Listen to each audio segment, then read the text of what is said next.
Muy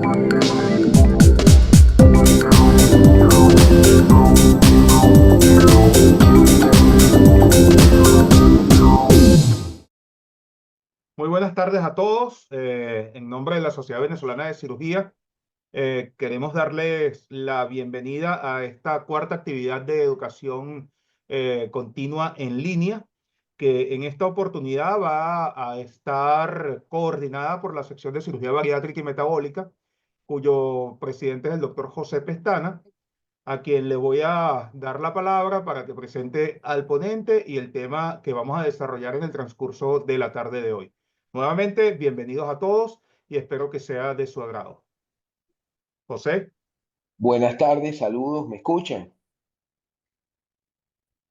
Gracias. Bueno, primero que nada, muchísimas gracias a la Sí, Junta Directiva de la Sociedad Venezolana de Cirugía por esta actividad. Eh, Estamos muy contentos en la sección de haber sido incluidos y quiero, sin mucho preámbulo, presentarles al ponente el día de hoy. Es el doctor Pedro Monsalve, quien es cirujano general y cirujano bariátrico y metabólico de la Universidad Central de Venezuela. Él es miembro titular y miembro de la Junta Directiva de la Sociedad Venezolana de Cirugía Bariátrica y coordina una actividad docente que es el Fellow de Cirugía Bariátrica y Metabólica del Hospital de Clínicas Caracas. Sin más, les dejo con el doctor Pedro Monsalve, quien nos va a hablar sobre aspectos de formación y de docencia en cirugía bariátrica. Adelante, Pedro. bueno, tengo que reconocer que los programas de formación no es lo primero que se me ocurre cuando me preguntaban sobre algún tema apasionante de la cirugía bariátrica. De hecho, es algo que nunca había considerado hasta hace un par de años cuando me puse en la posición de enseñar a otros cirujanos. Y la única referencia que tenía, al menos al principio, era la de mi experiencia, que no tengo mucho de qué quejarme, creo que fue bastante buena, pero creo que hubiera preferido que algunas cosas fueran diferentes. Y creo que es algo que todos hemos pensado alguna vez. Por ejemplo, el doctor Almino, cuando estuvo en el octubre de 2022, yo le pregunté si él hubiese cambiado algo de sus primeros años, de su formación, y él me dijo que se habría evitado unos cuantos errores. Y creo que esa misma línea es la respuesta de otros maestros con los que he tenido la oportunidad de conversar. Y algo interesante es que todos tuvieron formaciones diferentes. No, o sea, no existe una sola vía para alcanzar la excelencia. Pero aunque muchos caminos lleven a Roma, creo que es nuestra responsabilidad advertir a aquellos que sean los menos escabrosos. Y entonces, utilizando la analogía de la construcción, estaríamos de alguna manera perfeccionando los planos que vamos a utilizar para nuestra obra, que es la edificación de la siguiente generación de cirujanos bariátricos en un tiempo razonable, de forma segura y con los recursos que tengamos disponibles. Así que después de revisar todo lo que pude sobre el tema, resulta que sí es bastante interesante, sobre todo porque involucra muchos aspectos: pedagogía, normativas, estadística, tecnología y sobre todo un poco de historia y de cómo la educación en cirugía bariátrica es el reflejo de la concepción que se ha tenido de ella a lo largo del tiempo. Aquí le estoy poniendo una lista de los principales avances quirúrgicos de los primeros 35 años de la cirugía bariátrica. Están los procedimientos malabsortivos, que destaca la derivación yeyunolial y coloyeyunal, los procedimientos restrictivos en el engrapado gástrico, los anillos y el nacimiento de la banda gástrica ajustable, y los procedimientos mixtos, donde predomina el bypass gástrico con reconstrucción en Y de Ruch. Entonces, si se fijan bien en los nombres de los autores, siempre son los mismos autores: el doctor Edward Mason, el doctor Escopinaro, el doctor Payne, el doctor Foy. Y esta etapa de la cirugía bariátrica se caracterizó por ser una excentricidad de un nicho de cirujanos que estaban convencidos que la obesidad podía tratarse manipulando el aparato gastrointestinal, una idea que para el momento era revolucionaria y descabellada. Y si usted quería formarse como cirujano bariátrico, pues tenía que acudir directamente con el doctor Mason, el doctor Escopinaro o el doctor Foy. En otras palabras, el gremio era muy pequeño, y así fue durante la primera mitad de la historia de la cirugía bariátrica, hasta que ocurrió un evento que la cambiaría para siempre. Y es cuando este cirujano, el doctor Alan Whitrow, el 27 de octubre de 1993 en San Diego, realiza por primera vez un bypass gástrico por laparoscopia. Y al año siguiente publica la experiencia de sus primeros 5 casos en Obesity Surgery, en un artículo que resultó inmensamente popular y que desencadenó una serie de eventos que convertiría la cirugía bariátrica en el fenómeno mundial que es actualmente. El segundo punto de inflexión ocurriría un año después, en 1995, cuando se funda la Federación Internacional para la Cirugía de la Obesidad, o IFSO, en el marco del noveno Simposio Internacional de Cirugía de la Obesidad en Estocolmo, y cuyo primer presidente fue el doctor Nicolás Copinaro. Esta federación reunía las únicas sociedades bariátricas que existían en ese momento, que era la de Estados Unidos con la Sociedad Americana de Cirugía Bariátrica, la primera sociedad que existió en el mundo. La segunda es la Sociedad Australiana y Neozelandesa, fundada en el 84, la Sociedad Italiana o la CICOP en el 91, el Colegio Mexicano para la Obesidad, que era la primera sociedad latinoamericana, fundada en el 93, y la Sociedad Checa de Obesología, fundada en el 94. Ya al año siguiente, en el primer congreso de IFSO, que se hizo en Praga, se agregan 5 países más. Tenemos la recién fundada Sociedad Brasilera de Cirugía Bariátrica, la Sociedad Griega, la Alemana, la Austriaca y Benelux, que es Bélgica, Luxemburgo y Países Bajos. Ya en el segundo congreso, en el año 1997, se agregan 4 países más. Tenemos la Sociedad Paraguaya, la segunda de Latinoamérica, España con su recién fundada SECO, la Sociedad Francesa y la Sociedad Israelí. O sea que ya este año IFSO se constituía de 14 miembros y tenían algunas estadísticas que mostrar. Entre los 14 países sumaban 570 miembros, la gran mayoría de los cirujanos solo habían hecho unas pocas cirugías y el gran grosor de la casuística era de Estados Unidos, donde se hacían alrededor de 30.000 cirugías bariátricas al año. Aquí vemos los números de algunos países miembros. Tenemos Nueva Zelanda, México, España, Canadá, Alemania y el resto de América. Fíjense los poquitos casos que tenía Brasil. Y llama la atención que también hay un reporte de Venezuela, con 1.600 casos, que era el total de la casuística reportada por el doctor Alberto Salinas. Ya para el año 2003, en Estados Unidos, se hacían 100.000 cirugías al año, es decir, un 30% más de lo que se hacía en el 98. Y esa más o menos fue la tendencia en el resto de los países, entre 2 y 3 veces más de lo que habían reportado en este congreso. Y esto era una clara señal de que la cirugía bariátrica tenía una popularidad sin precedentes y cada vez más cirujanos estaban interesados en entrenarse. Pero ¿cómo era esa experiencia? ¿Cómo hacía un cirujano que quería aprender cirugía bariátrica hace 25 años? Lo podemos resumir con una palabra: complicado. Primero, porque no existía material didáctico. El Internet estaba en sus inicios, no había teléfonos inteligentes, no había librerías multimedia, no existía YouTube, ni existía páginas que fueron populares como WebSearch, aún no se habían creado. El segundo punto es que si querías aprender un procedimiento, había que ir a los congresos, lo que requería viajar al exterior. Y si querías ir un paso más allá, contactar a alguno de los profesores que estaban dispuestos a enseñar, requería que nuevamente viajaras a los centros donde practicaban cirugía bariátrica, y por lo general todo esto era autofinanciado. Y luego venía la parte verdaderamente difícil, que era la ejecución, es decir, volver a tu hospital para intentar replicar esa experiencia e introducir la cirugía bariátrica a la generación de cirujanos de grandes incisiones, que no solo se resistía a la cirugía bariátrica, sino que renegaban a la misma laparoscopia y que presentaron, al menos inicialmente, una fuerte oposición. Y cuando finalmente podías operar y poner en práctica todo lo aprendido, el trabajo sencillamente no era bien organizado. En muchos sitios no estaba aún instaurada la noción del equipo multidisciplinario. Las condiciones, infraestructura y equipo no siempre eran los más adecuados. Por ejemplo, la primera generación de torres de laparoscopia era muy básica, la imagen de baja resolución, los insufladores de bajo flujo, las pinzas no eran especializadas o eran muy cortas. Y los problemas de ejecución no solo se limitaban a los cirujanos. Los anestesiólogos, por ejemplo, también no estaban preparados para dar casos de esta envergadura. Y así que por esta y otras consideraciones no era infrecuente oír que una cirugía podía demorar 10 horas o incluso más.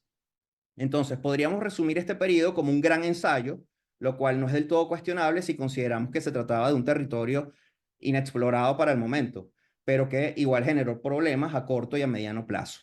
El primer problema es que las tasas de éxito entre cirujanos eran muy variables. Algunos centros tenían buenos resultados en términos de pérdida de peso y resolución de comorbilidades, mientras que otros tenían una alta tasa de morbimortalidad que incluso excedía los límites aceptables. En este periodo, Estados Unidos se caracterizó porque hubo muchas demandas y se incrementaron las primas de malpraxis de los seguros de ejercicio médico. Y quizás lo peor es que en la percepción pública creció la idea de que la cirugía bariátrica era peligrosa, y como forma de protegerse, las compañías aseguradoras comenzaron a negar la cobertura. El otro problema era la falta de datos.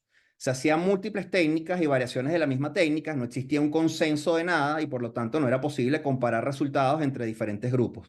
A diferencia de, por ejemplo, los internistas, que cuando tienen un protocolo es todo estandarizado y todos cumplen las mismas normas.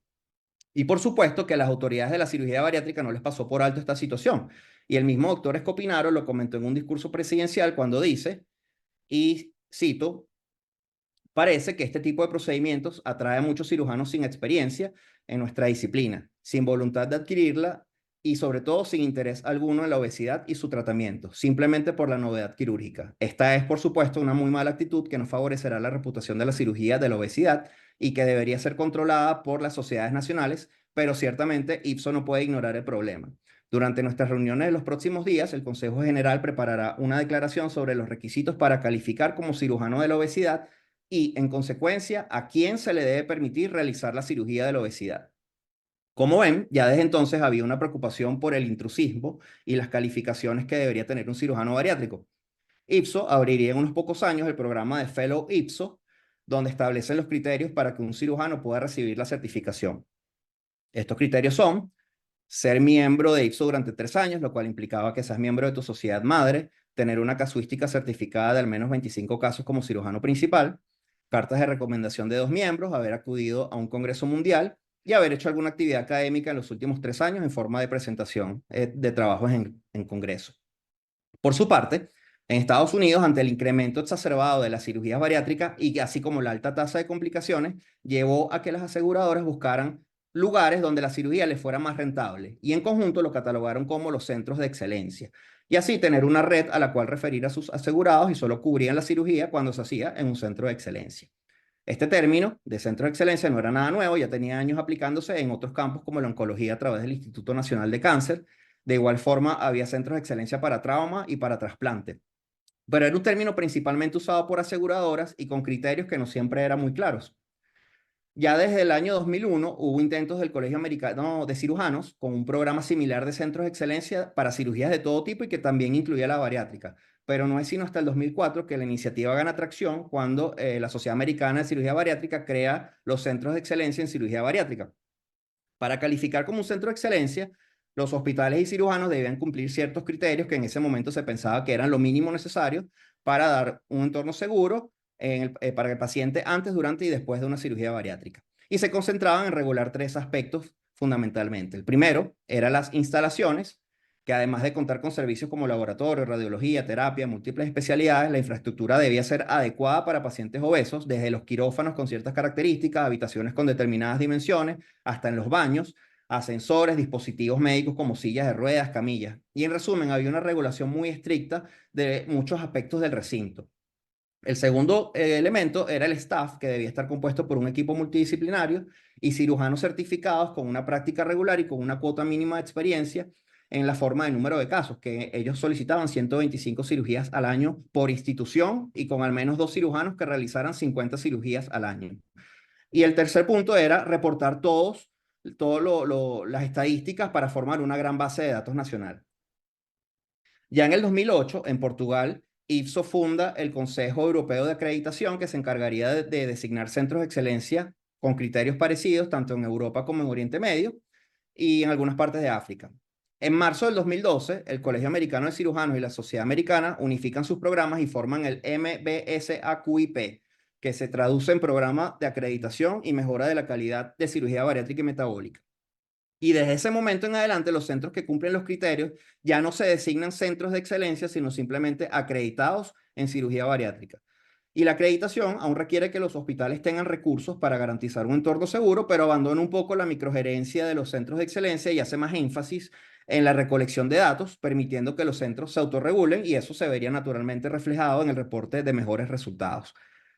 Por su parte, las principales sociedades de cirugía bariátrica del mundo y Latinoamérica siguieron estos pasos y comenzaron a establecer sus propios criterios, sobre todo para determinar qué se consideraba un cirujano bariátrico bien preparado. Y con ese marco de referencia, formar los nuevos cirujanos de una manera más organizada a través de los programas de entrenamiento en cirugía bariátrica o llamados también fellowships.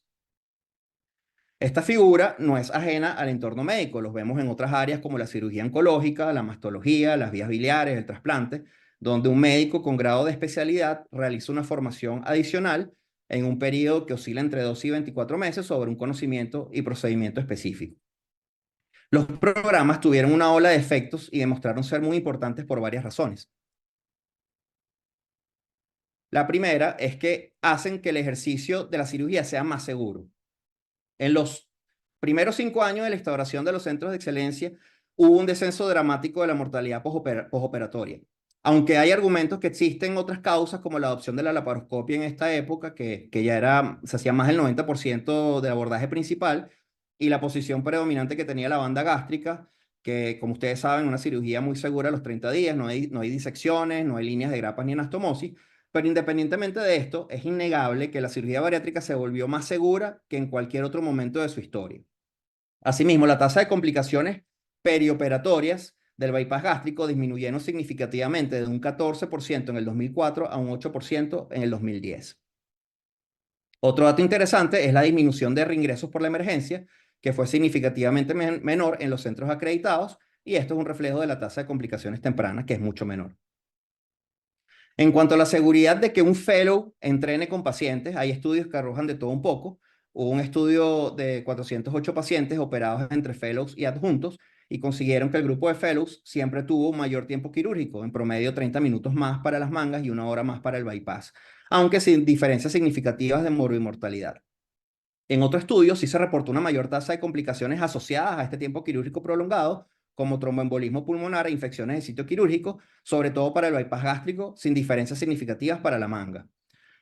Aunque en otro estudio retrospectivo multicéntrico, ya más grande, 91 hospitales con 42.000 pacientes, encontró que no solo no había más complicaciones, sino que en los centros que ofrecían programas de entrenamiento eran de hecho más seguros, lo cual atribuyen al entorno docente donde se cumplen protocolos con mayor disciplina y el fellow es solo una parte del equipo multidisciplinario. La tercera razón de importancia es que los programas te dan una certificación directa a través de la incorporación a las sociedades científicas. Esto, por un lado, legitimiza tu formación profesional porque reconoce que cumples los criterios que establece una determinada sociedad, lo cual tiene importancia médico-legal al momento de la judicialización de tu ejercicio profesional, algo de lo que no hablamos lo suficiente, porque aunque las sociedades científicas no tienen autoridad para sancionar el ejercicio profesional de ningún especialista, la calidad de expertos se mide, entre otras cosas, por la pertenencia a sociedades científicas. Así que estar afiliado a una sociedad científica puede ser un elemento de convicción respecto a la experiencia y al conocimiento que tiene un médico. Esto se basa en una figura jurídica llamada fumus boni iuris, que es apariencia de buen derecho y significa que hay un elemento que te brinda credibilidad. Como dice la propaganda del seguro, es mejor tenerlo y no necesitarlo que necesitarlo y no tenerlo. También en varios países, la acreditación es requerida para trabajar con aseguradoras y ciertos proveedores de salud. Por ejemplo, en Estados Unidos, desde 2006, Medicare, que es el Programa Federal de Seguridad Médica, brinda cobertura solo en los centros de excelencia y con cirujanos acreditados. Y de hecho, esa fue una de las razones por las que el Colegio de Cirujanos y la Sociedad de Cirugía Metabólica unieron sus certificaciones. La cuarta razón es que estar en un programa de cirugía bariátrica te da incentivos para realizar actividades académicas e investigación a través de la presentación en congresos y publicación de trabajos de investigación o artículos, que son básicamente un requisito que tienen todos los programas para dar la aprobación.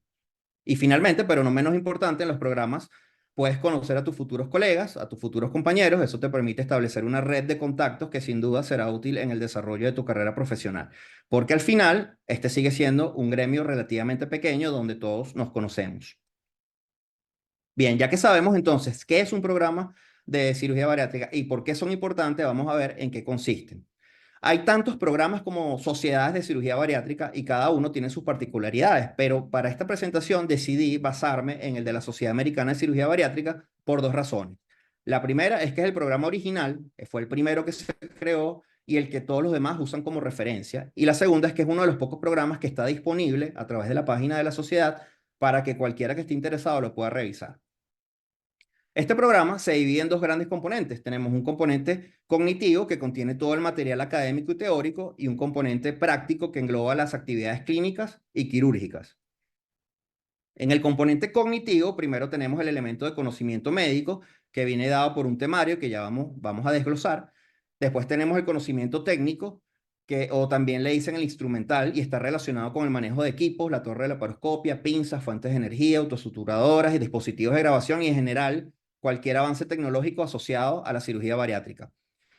La manera como vamos a evaluar el aprendizaje de este contenido es con los medios habituales que ya estamos acostumbrados, que son seminarios, presentación de fichas, exámenes escritos u orales, discusión de casos clínicos y la elaboración de un trabajo especial de investigación. En el componente práctico tenemos el primer elemento, que son las actividades clínicas perioperatorias. Estas se desglosan en consulta preoperatoria, evaluaciones en hospitalización, consultas control y consultas de emergencia. Y después tenemos el segundo elemento de la parte práctica, que es quizás el más crítico, que es la adquisición de habilidades y destrezas en quirófano a través de la participación en cirugías tanto de ayudante como de cirujano principal. Vamos a hablar un poco sobre el temario. Ok, la estructura y distribución es sencilla, consta de 5 módulos en los que se intenta abarcar toda la información más importante relacionada con cirugía bariátrica y obesidad.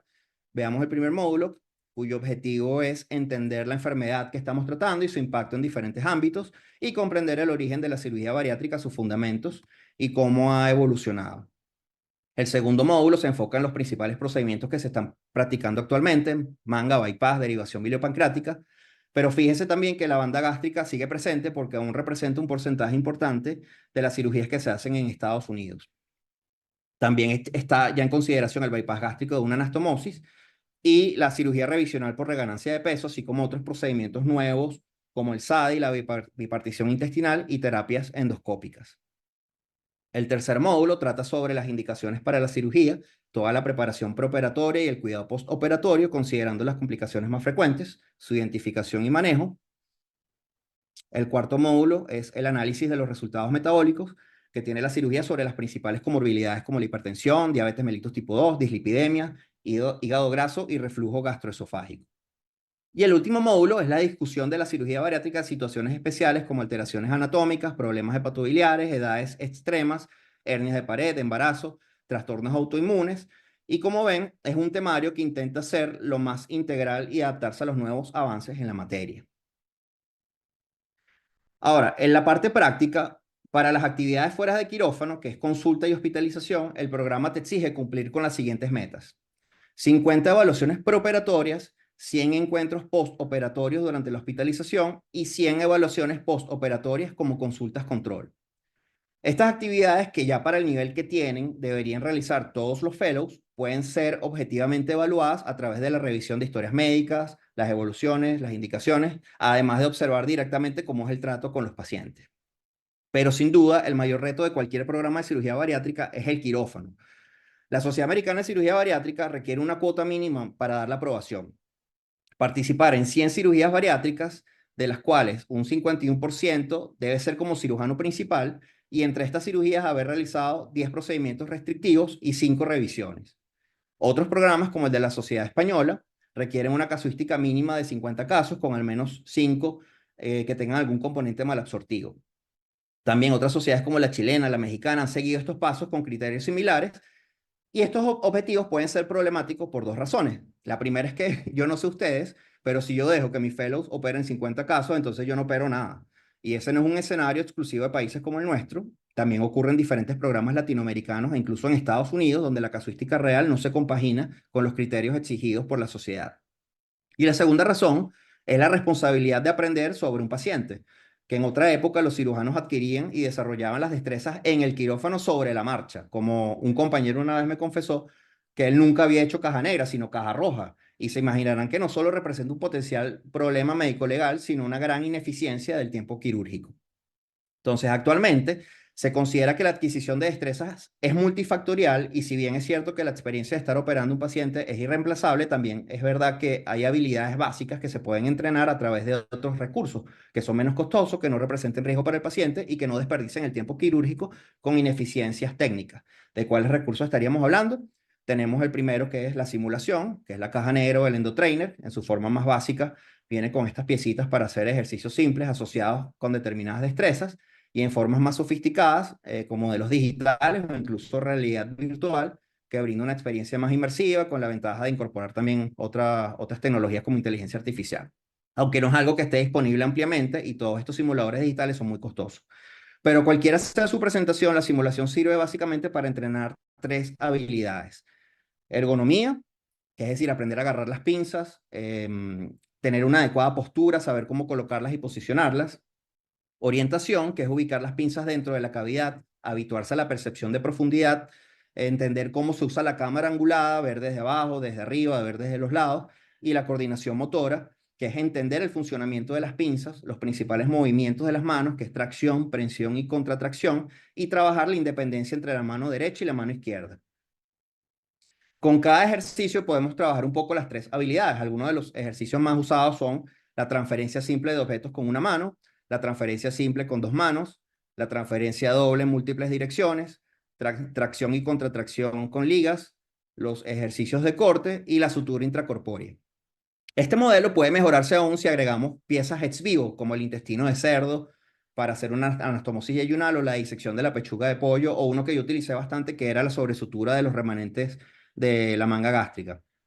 Sin embargo, la crítica general de la simulación es que en su forma básica suele ser muy abstracta y que los ejercicios no están relacionados directamente con lo que uno hace en la cirugía. Y otro punto importante es la ausencia de áptica o el tacto, lo que crea una distorsión de fuerzas, de tracción y presión al momento de trabajar sobre tejidos delicados.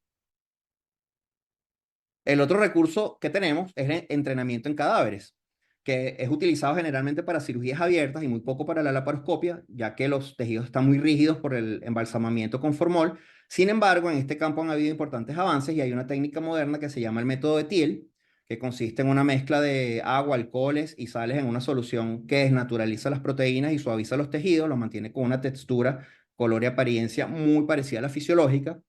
Esta imagen es de un estudio donde se hicieron prácticas de cirugía bariátrica en cadáveres que permite la aplicación del neumoperitoneo, la elasticidad al momento de introducir el trocar, la textura y consistencia del hígado, y el estómago tiene una apariencia muy natural al momento de hacer la manga, así como la realización de una anastomosis que se parece mucho a la de la cirugía en vivo.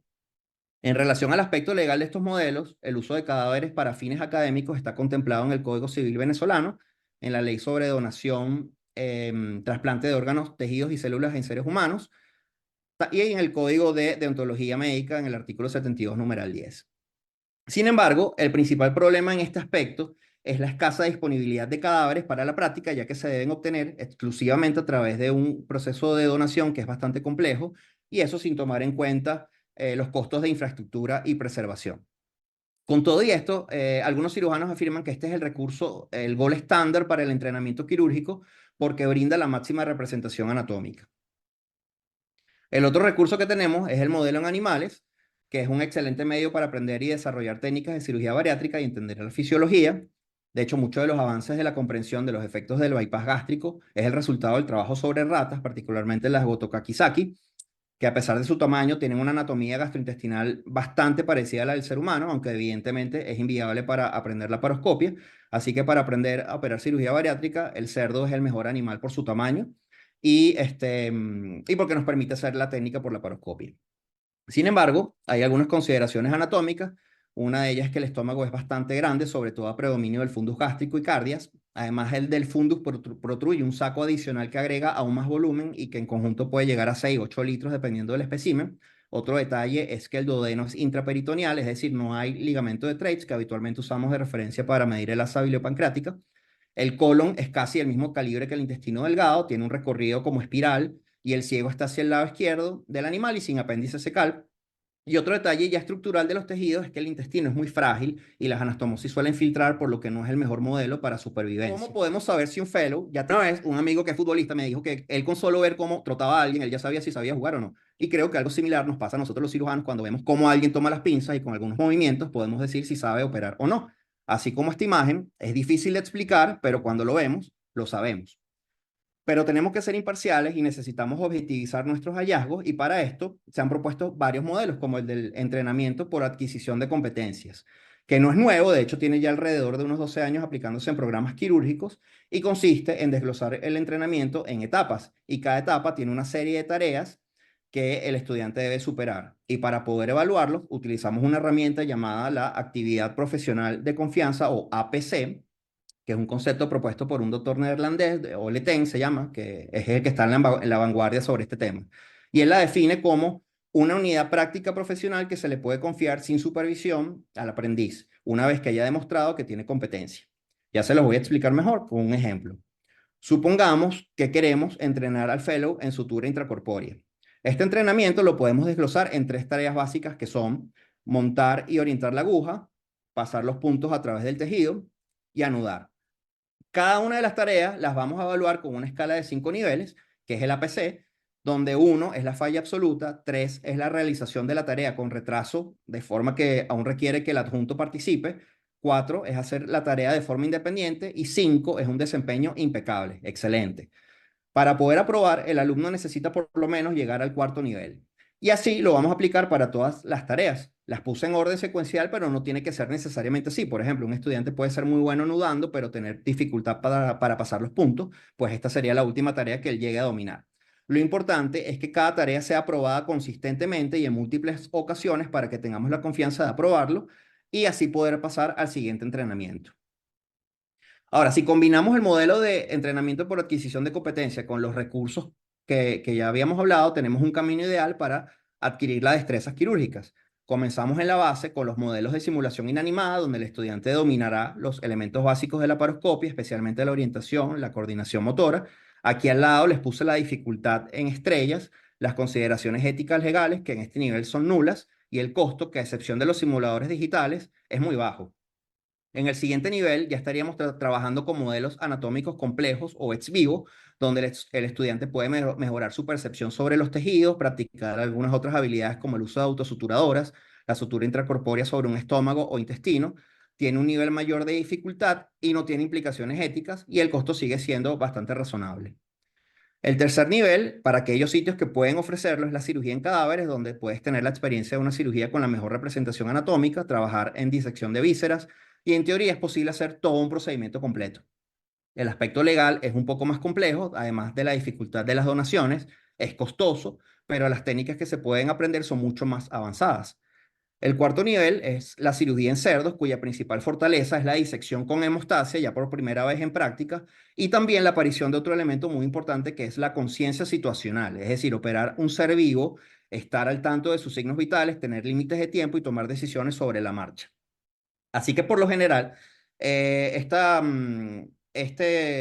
modo de entrenamiento es bastante más difícil, tiene algunas implicaciones éticas y legales, sobre todo el manejo del animal, y es un poco más costosa. Generalmente se da dentro del marco de cursos especiales donde reúnen a varios estudiantes para aprovechar los cerdos. Entonces, el último nivel, pues el paciente, el in vivo humano, donde se aplicará todo lo aprendido en los niveles anteriores, con el mayor nivel de dificultad, con restricción de tiempo, recordemos que en quirófano el tiempo es dinero, y con una sola vida, es decir, con la mayor responsabilidad ética y legal. Idealmente tendríamos acceso a todos estos recursos, pero evidentemente esto va a variar entre diferentes regiones, dependiendo de los costos, en algunos casos la legislación, pero cada programa se adapta con lo que disponga y la idea es utilizarlos de forma escalonada, es decir, hacer la transición al siguiente nivel y nunca directamente, porque no solo es ineficiente, sino inseguro para el paciente. Incluso cuando estamos en el último nivel, también tenemos una forma de abordarlo. Tomemos el bypass gástrico como entrenamiento a completar. Lo primero que vamos a hacer es desglosarlo en sus tareas principales, desde lo más simple hasta lo más difícil. La tarea más sencilla que puedes hacer en un bypass es colocar los trócares, lo cual requiere haber dominado 3 técnicas básicas: saber hacer nemoperitoneo, generalmente con la técnica de Veres, saber hacer la entrada con el OptiView y conocer a la perfección dónde van cada uno de los portales según la técnica utilizada. Idealmente, todo esto lo habrían practicado en un nivel previo, como en el modelo animal. Luego, la segunda tarea es el cierre de los espacios. Primero, el espacio intermesentérico, que por su orientación es más fácil de abordar que el Petersen. Y para poder cumplir estas tareas, debemos haber dominado el manejo de los tejidos la sutura y la sutura intracorpórea. La tercera tarea sería la confección del reservorio, que requiere tener habilidades en disección, manejo de autosuturadoras y técnicas de hemostasia. Y por último, la tarea más compleja, que es hacer la anastomosis con cierre de brecha. Primero, la yeyuno-yeyuno, que es móvil, la brecha se orienta verticalmente, lo que hace que sea un poco más fácil. Y después tenemos la más difícil, que es la gastro-yeyuno. Aquí están las técnicas que deben dominarse a la perfección, porque la gastro-yeyuno es una anastomosis que no es móvil, los trócares están apalancados, el lóbulo hepático derecho restringe el espacio de trabajo, el lóbulo izquierdo, perdón, la orientación de cierre de la brecha es horizontal, lo que complica pasar el punto hacia los ángulos, que es el principal sitio de fuga. Entonces, con esta estructura de entrenamiento, así como hicimos con el bypass, lo podemos desglosar para una manga o cualquier otra cirugía que queramos enseñar. De esta manera, el fellow puede aprender la cirugía completa participando en segmentos de ella, y esto tiene la ventaja de reducir el impacto de cualquier error que pueda ocurrir, y eso lo podemos corregir los adjuntos, y estaríamos respetando el tiempo quirúrgico. Eventualmente, cuando el fellow domine todas las tareas, él puede intentar hacer una cirugía completa ininterrumpidamente. Ok, hablemos ahora un poco sobre la parte administrativa y el estado legal de los programas nacionales de cirugía bariátrica. En Venezuela, al igual que en la mayoría de los países, estos programas son un tipo de estudio de posgrado no conducente a grado académico, es decir, no existe todavía el título de especialista en cirugía bariátrica. Según las normas del Consejo de Estudio de Posgrado de la UCB, estos estudios se clasifican en 4 categorías que voy a mencionar brevemente. Tenemos primero los estudios postdoctorales dirigidos a egresados que ya tengan este título, que consiste básicamente en actividades de investigación, duran por lo menos 2 periodos académicos, un periodo académico consiste en 16 semanas, y al final se les emite un diploma de estudios postdoctorales. Después tenemos los cursos de actualización, que eran llamados anteriormente los diplomados, que son actividades solamente divulgativas sobre algún avance científico o tecnológico, y su carácter es solo informativo. Siempre son cortas, suelen durar entre 40 y 80 horas académicas distribuidas en 3 o 4 días, pero siempre menos de un periodo académico, de menos de 16 semanas o 4 meses. Y aunque te acredita de un certificado, no reconoce las unidades créditos. Después tenemos los cursos de ampliación que cumplen con el propósito de profundizar conocimientos, se pueden impartir en una modalidad teórica como seminarios o práctica como talleres, no exceden el periodo académico y acredita un diploma de ampliación que reconoce unidades créditos. Y por último tenemos los cursos de perfeccionamiento profesional que consisten en un conjunto de actividades curriculares orientadas a perfeccionar los conocimientos, renovar conceptos y destrezas. Y cuando dice actividad curricular significa que existe un temario con módulos o unidades, e incluso también asignaturas que pueden pertenecer a programas conducentes a grado académico. Estos cursos se pueden impartir en forma de talleres, seminarios y tener otras actividades curriculares como la elaboración de trabajos especiales de grado. Y al egresar recibes un diploma de perfeccionamiento profesional que te otorga también las unidades créditos. La importancia de las unidades crédito es que eventualmente podrían ser reconocidas en un programa que sí sea conducente a grado académico, digamos, por ejemplo, si se llegara a reconocer la cirugía bariátrica como una subespecialidad. En Venezuela, hasta el año 2011, los fellows se consideraban cursos de ampliación. No solo los de bariátrica, sino otros como coloproctología, mastología o cirugía laparoscópica. Y es desde 2012 cuando se introduce esta nueva categoría que todos pasan a considerarse cursos de perfeccionamiento profesional, que es lo que son actualmente. En relación a donde se imparten estos cursos, actualmente en Venezuela existen 4 programas de cirugía bariátrica activos que tienen un diseño curricular y cumplen con los criterios de un curso de perfeccionamiento profesional, tal como se los acabo de comentar, y se los voy a nombrar por antigüedad. El primero corresponde a la unidad de cirugía bariátrica o Univaros, ubicado en el Hospital Universitario de Caracas, en la ciudad universitaria, fundada por el maestro Gustavo Pinto en el año 2011, y su coordinador actual es el doctor Andy Abarca, un cirujano bariátrico titular de SOPSIBAN. Suele tener 2 participantes por año y la duración de las actividades académicas es de 12 meses y hasta 12 meses adicionales para cumplir las metas prácticas. El segundo programa es el Centro Médico Docente La Trinidad, ubicado en el municipio de Baruta, fundado en el año 2013 por su coordinador, el doctor Raúl Doval, cirujano bariátrico titular de SOPSIBAN, también de reconocida trayectoria. Ellos reciben un participante por año y la actividad académica dura 12 meses, con la práctica de 24 meses. El tercer programa es llevado a cabo en el Servicio de Cirugía 1 del Hospital Miguel Pérez Carreño, en el sector de Paraíso, fundado hace un par de años por su actual coordinador, el doctor Luis Level, quien es nuestro actual presidente de SOPSIBAN, y recibe un estudiante por año, y tanto las actividades académicas como prácticas duran 12 meses. Y por último, el programa del Hospital de Clínicas Caracas, en San Bernardino, fundado también hace 2 años y coordinado por el doctor Argeni Chaparro y este humilde servidor. Nosotros recibimos 2 estudiantes por año y tiene una duración de 12 meses. Bien, en relación al estado y la dirección que han tomado los programas de cirugía bariátrica, en Estados Unidos hasta el año 2021 se había registrado un incremento en la cantidad de programas tanto de cirugía bariátrica como de cirugía mínimamente invasiva, que suele tener también un componente bariátrico. En el 2008 habían 124 y en 2020 se reportaron 141 y con un incremento del número de aplicantes en un 36%. En este periodo, los fellows duplicaron la cantidad de casos de gastrectomía verticales de 6.514 a 12.398, con un ligero incremento de apenas 8% en el bypass gástrico. En promedio, en Estados Unidos, un fellow participa en 50 a 100 casos entre manga y bypass. También ha habido un incremento en los casos de cirugía robótica, que estaba en 4% en el 2012 y llegó hasta el 13% en 2019. que es un abordaje que cada vez se está integrando en la práctica quirúrgica en Norteamérica. El año pasado salió un artículo que reportó un cambio en la tendencia, es decir, una disminución del 25% de la tasa general de cirugías bariátricas en Estados Unidos e incluso el cierre de algunos programas de hospitales pequeños por disminución de la demanda.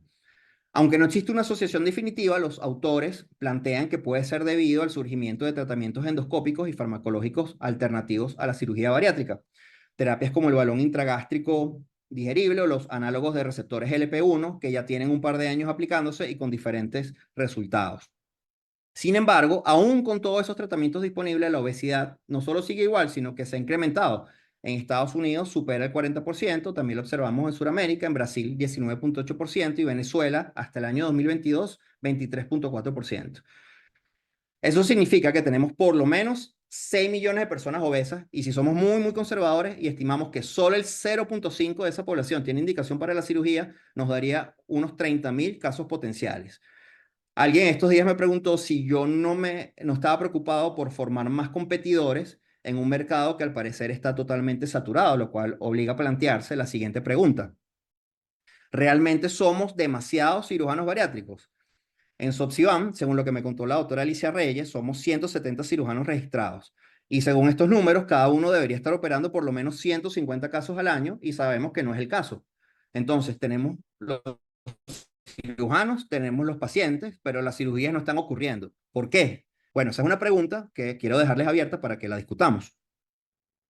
El año pasado, en la Sociedad Americana de Cirugía Bariátrica aplicó una encuesta a fellows y egresados y encontraron que aunque el 85% aún no habían establecido trabajos como cirujanos bariátricos, más del 90% declararon que hacer el fellow había sido una excelente decisión profesional. Esta misma posición la he confirmado con egresados de varios programas nacionales, no solo el nuestro. Y en general todos reconocen que la experiencia y herramientas que adquirieron en estos cursos les sirven en su desempeño como cirujanos generales y laparoscopistas. Así que a pesar de las dificultades del mercado de cirugía bariátrica, que son muy reales, hacer un fellow todavía sigue siendo beneficioso en tu carrera. Entonces, ya para ir cerrando, podríamos decir que existen dos grandes visiones para formar un cirujano bariátrico. En la primera, si solo los definimos por sus habilidades y conocimientos, al identificar sus comportamientos, entrenarlos, vigilarlos en todas sus actividades, garantizaríamos que serían buenos profesionales. Y como si estuviésemos construyendo un edificio, a eso le vamos a llamar la visión analítica. En la segunda, hay una parte que requiere internalización y formación de una identidad profesional. Eso requiere tiempo y autonomía para que se genere la experiencia. Y esta es la parte del desarrollo que no puede ser regulada. Como si tuviéramos una planta que dejamos crecer espontáneamente, la vamos a llamar la visión holística. Por un lado, el exceso de control y la regulación extrema transmite desconfianza en el crecimiento autónomo porque no hay motivación. Pero por el otro, la sobreconfianza en la autonomía no produce control de calidad. Y yo creo que este fue el problema que ocurrió hace 25 años. Habían demasiados cirujanos aprendiendo libremente y por eso los programas de cirugía bariátrica nacieron como una necesidad de poner orden. Los programas te dan una educación estructurada, han mejorado el ejercicio de la cirugía bariátrica, lo cual se puede ver en las tasas de éxito y la disminución de la mortalidad, y también es beneficioso tanto para pacientes como para las instituciones donde se imparten, siempre y cuando estén bien supervisados. Los programas han mejorado con los años, adaptándose a las nuevas tendencias educativas e incluso a los cambios que han aparecido en el manejo de la obesidad, y creo que su evolución natural es unificarlo y expandirlo. Algo que podríamos hacer aquí en Venezuela entre la Sociedad Venezolana de Cirugía y la SOPSIVAN para que eventualmente sean reconocidos como una subespecialidad. ¿Por qué no?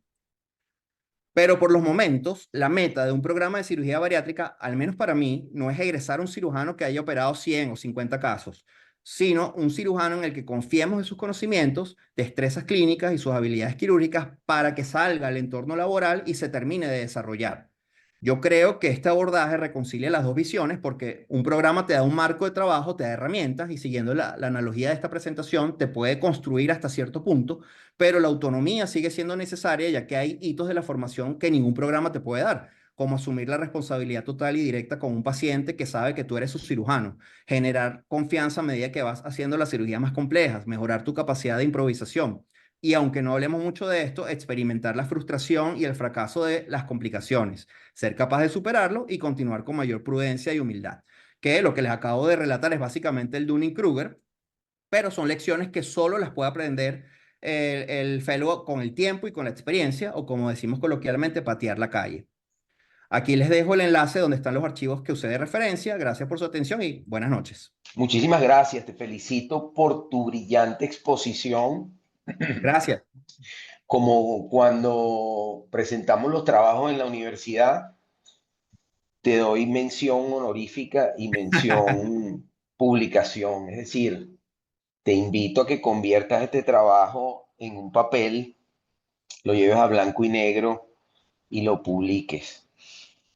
Creo que además la revista de la Sociedad de Cirugía está abierta a recibirlo y creo que es un valioso esfuerzo que se puede convertir, por supuesto, con las adaptaciones necesarias a un trabajo que se pueda publicar. Por Gracias. otra parte, además de felicitarte, quería hacer algunos pequeños comentarios y más que Ok, comentarios, preguntas. ok. En estos tiempos tan cambiantes, tan acelerados de adquisición y construcción del conocimiento, impulsados por la plataforma tecnológica a la que tenemos acceso, como la robótica que tú muy bien mencionaste, la inteligencia artificial. ¿Cómo ves tú el impacto que pueda tener esta nueva tecnología en la formación y en el ejercicio profesional? Tanto las plataformas robóticas controladas, como ahora son más comunes, como las que estoy seguro van a venir en el futuro cercano, que van a ser autosuficientes y manejadas por inteligencia artificial, y seguramente tan hábiles o más hábiles que las que actualmente tenemos, ¿no? Esa es una pregunta, el tema de la tecnología. Y la otra pregunta es, en la parte de formación, tanto nosotros como cirujanos generales, como los que hacemos bariátrica, adolecemos de la parte endoscópica, con la aparición de los nuevos tratamientos y se considera cada vez más la multimodalidad, es decir, el tratamiento de la obesidad ya pasó de ser tratamiento quirúrgico a ser un tratamiento multimodal en el que se incluyen procedimientos endoscópicos, procedimientos quirúrgicos, medicamentos por supuesto otros procedimientos, ¿no? Ya se está hablando de anastomosis magnética, ya se está hablando de procedimientos novedosos en cuanto a marcapasos intestinales, etcétera. Quisiera conocer tu opinión sobre la viabilidad, factibilidad e importancia de plantear que dentro de los programas de formación se incluya la competencia endoscópica, y por supuesto la competencia robótica, pero sabemos que esa plataforma todavía no está disponible pues, en muchos centros donde existen fellows actualmente. Esos eran los comentarios y preguntas, espero por tu respuesta. Ok. En relación a los modelos digitales de simulación, hay unos que son muy avanzados, doctor. Yo tuve la oportunidad en un curso en Florida de usar varios simuladores de esto de realidad virtual y la sensación, el único inconveniente es el tacto, que realmente nunca llega a ser igual cuando estás practicando con un elemento práctico, pero uno pudiera adelantar bastantes entrenamientos, aprender muchas cosas de anatomía. Hay situaciones especiales que te pone de una vez, por ejemplo, disecar el triángulo de Calot en una vesícula y que te sangre la cística. Entonces te enseña cómo manejar esa situación. Pero el problema de esto es que son muy caros, doctor, son muy caros. El modelo que yo utilicé, el costaba alrededor de $50,000. Entonces, no lo veo muy viable para usarlo en sitios como nosotros aquí en nuestro Felo, ¿no? Entonces, contamos más con caja negra convencional y nos ideamos algunos ejercicios para que ellos adquieran esas habilidades, pero eso en algún momento va a venir. Hay que esperar que pasen los años, que la tendencia con la tecnología es que con los años se va abaratando, pero en el corto plazo no veo factible que tengamos esa tecnología aquí en Venezuela. En relación a la pregunta de la endoscopia, yo en el año 2014, yo fui a Brasil, en Recife, yo me entrené con el doctor Josenber Campos, yo y un compañero, Sirio Melones, en endoscopia. Nosotros estuvimos 2 meses allí, nos dieron un certificado y cuando llegamos aquí intentamos iniciar en el servicio en cirugía 2. En esa época estaba nuestro jefe, el doctor Salvador Navarrete, hacer una serie de, como un fellow que incluyera actividades endoscópicas, pero conseguimos una oposición muy fuerte por parte de los servicios de gastroenterología y el jefe de servicio en ese momento. Entonces, y también he sentido mucho esa resistencia cuando he intentado hacer algo relacionado con endoscopia, porque piensan que es algo que nosotros se lo vamos a quitar, que no, realmente nosotros no tenemos ningún interés en trabajar endoscopia. Nosotros somos cirujanos, pero tiene sentido que podamos resolver nuestros problemas, sobre todo cuando ellos tienen un problema, lo resolvemos nosotros, porque no podemos hacerlo nosotros mismos, ¿no? Entonces, lo que he hecho con los muchachos de mi fellow es que nosotros trabajamos con varios endoscopistas, el doctor Alberto Batista y el doctor José Di Giorgio, y cada vez que ellos tienen una actividad donde vayan a poner una prótesis, vayan a hacer una dilatación, yo siempre procuro que los muchachos estén ahí presentes, que aprendan, que vean, pero no he conseguido que ellos hagan algún procedimiento, que ellos pongan las manos en el endoscopio. Creo que eso es algo que pudiéramos hablar, habría que hacerlo en conjunto con la Sociedad de Gastroenterología porque ellos son muy celosos con esa parte. Bueno, no sé si José León o alguno de los otros miembros de la junta directiva o alguno de los otros asistentes a la actividad quisiera participar. Ok, yo particularmente me uno a las felicitaciones al doctor Pedro, excelente su ponencia, como nos tiene acostumbrados. Yo Gracias. quería darle la oportunidad a la gente que ha hecho algunas preguntas por el chat para ver si podemos ir respondiéndolas en la medida que vayan apareciendo. El doctor Alfonso Socorro pregunta al doctor Pedro, ¿en la escogencia del paciente se continúa seleccionando por el equipo multidisciplinario? Bueno, la selección realmente la hace el cirujano que trata al paciente, sí, que determina si tiene o no las indicaciones para hacer una cirugía bariátrica. Y una vez que se evalúa y se toma esa decisión, pasa al equipo multidisciplinario que, dependiendo con quién cuente, por lo menos el médico internista, el gastroenterólogo, nutricionista. Entonces, creo que la decisión en ese momento depende del cirujano y el resto del trabajo sí incluiríamos al equipo. Mira, hay una pregunta que interesante también. Federico Álamo pregunta, ¿se recomienda hacer la paroscopia avanzada antes de bariátrica? Generalmente los cursos de bariátrica suponen incluir dicho grado. Sí, es recomendable porque en 12 meses es muy poco tiempo ya para entrenar a alguien que ya sabe la laparoscopia. Imagínese a alguien que ni siquiera domina la laparoscopia, que hay que entrenar desde los fundamentos. Entonces, no digo que no sea posible, pero sí tendría que ser en un curso que durara por lo menos 24 meses. Chévere. Por acá hay un comentario interesante, ¿no? Pregunta, o dice el doctor Fabricio Tinoco, que existen dos centros de entrenamiento que no fueron nombrados, que son el de Maracay, del doctor Cardoso, y Tecmiban, del doctor Aranguren en Valencia. Ok, sí, Fabricio, yo me comuniqué con la doctora Marjorie Echenique, que fue el alumno del doctor Cardoso.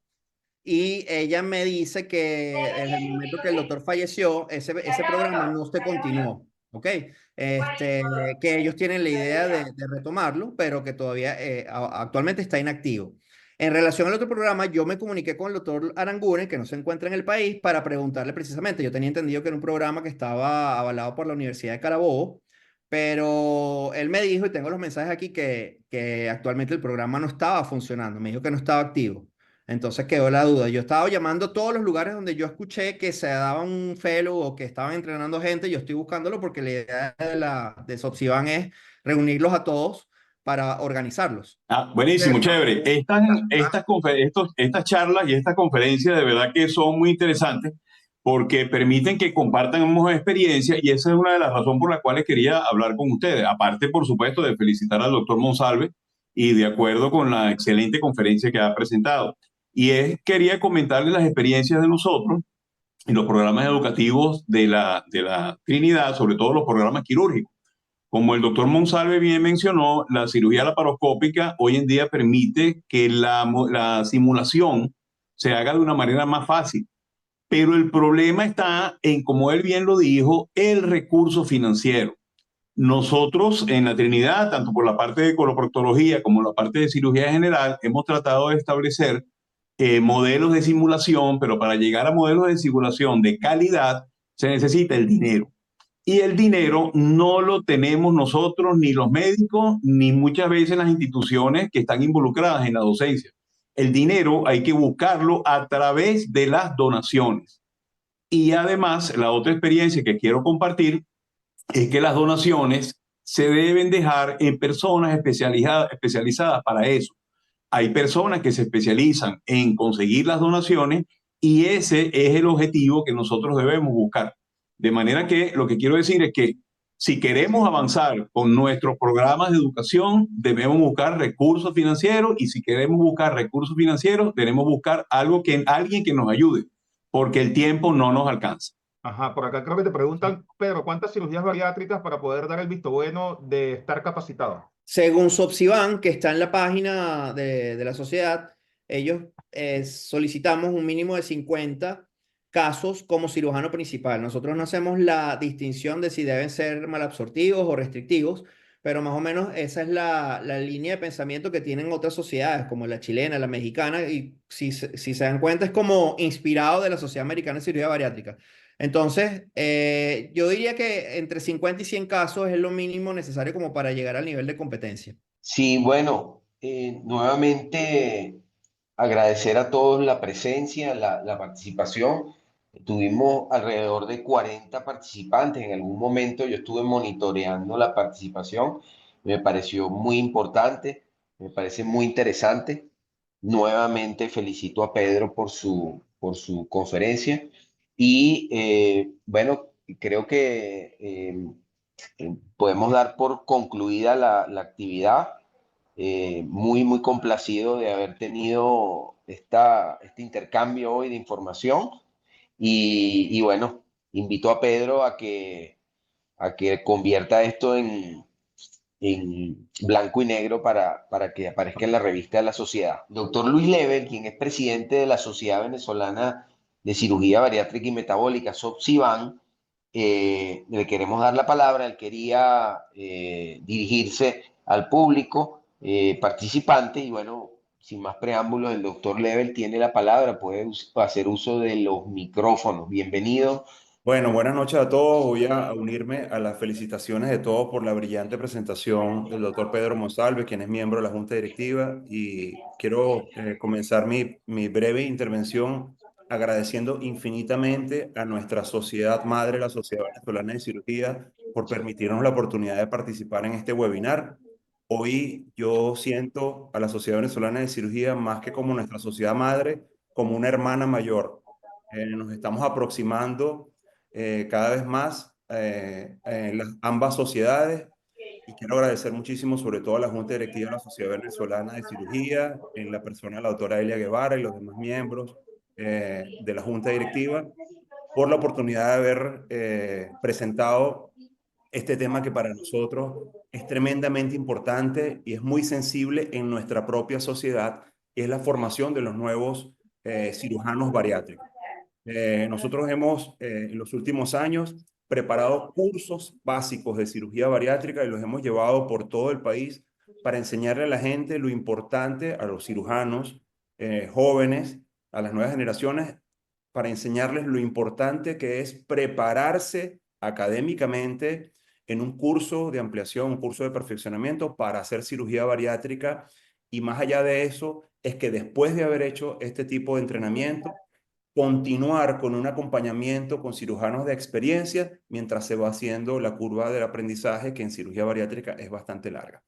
Motivo por el cual yo saludo esta actividad conjunta de ambas sociedades, por supuesto llevada a cabo por la Sociedad Venezolana de Cirugía, y ojalá que esta sea la primera de muchísimas más actividades que podamos hacer en conjunto por el bien de la cirugía general en Venezuela y por supuesto, a fin de cuentas, por el bien de nuestros pacientes. Un abrazo grande y gracias a todos los que participaron esta noche en esta magnífica actividad académica. Verdad que también me uno a las felicitaciones del doctor Pedro Monsalve por su conferencia y verdad que la sesión de bariátrica de la Sociedad Venezolana de Cirugía, yo como secretario general de la sociedad los felicito y que estemos trabajando juntos y creo que me uno al comentario del doctor Luis Lebel, que no solamente tenemos que preparar cirujanos bariátricos, sino yo también creo que uno de los fundamentos de esta sección en la Sociedad Venezolana de Cirugía debe enseñar a los cirujanos generales a veces a ver cómo puede tratar algunas emergencias que les llegue como cirujano general de la cirugía bariátrica, porque no todos conocemos y ni hacemos cirugía bariátrica. Yo creo que una de los que tiene que hacer esta sección en la sociedad es enseñar cuáles son las complicaciones y cómo se pueden resolver algunas complicaciones si no contamos con cirujano bariátrico. Y creo que eso debería ser una de las charlas que ustedes tengan que darnos en el futuro como cirujanos, a los cirujanos generales o aquellos cirujanos que hacemos guardia y no sabemos nada de cirugía bariátrica, ¿no? Para que lo tengan en cuenta. Y nuevamente, Pedro, te felicito. Bueno, totalmente de acuerdo con el comentario final que se realizó. Yo quiero despedir la actividad invitándolos a la próxima reunión que vamos a tener a través de esta vía, que vendría siendo la quinta actividad de educación médica en línea que va a desarrollar la Sociedad Venezolana de Cirugía. Y en esta oportunidad le va a corresponder a la sección de cirugía plástica, lo cual es bastante interesante, ya que estamos logrando que secciones que eran poco activas dentro del contexto de la Sociedad Venezolana de Cirugía se acerquen y nos den temas interesantísimos a este respecto, ¿no? La actividad de la Sociedad Venezolana de Cirugía y de la sección de cirugía plástica se desarrollará el próximo 24 de febrero a la misma hora, cae día lunes, y a las 6 de la tarde, como es costumbre, y la información se la vamos a transmitir tanto por vía página web como por los diferentes grupos de información con los que cuenta la sociedad. Quiero agradecer al doctor José Pestana por la colaboración prestada como presidente de la sección, al doctor Pedro Monsalve por su excelente participación y su excelente ponencia, y bueno, al resto de la Junta Directiva y a todos ustedes por estar con nosotros durante el día de hoy, dando este paso hacia la formación continua que es tan necesario en nuestras actividades rutinarias. Un abrazo a todos, que tengan muy buenas tardes y nos vemos, Dios mediante, el 24 de febrero con la sección de cirugía plástica.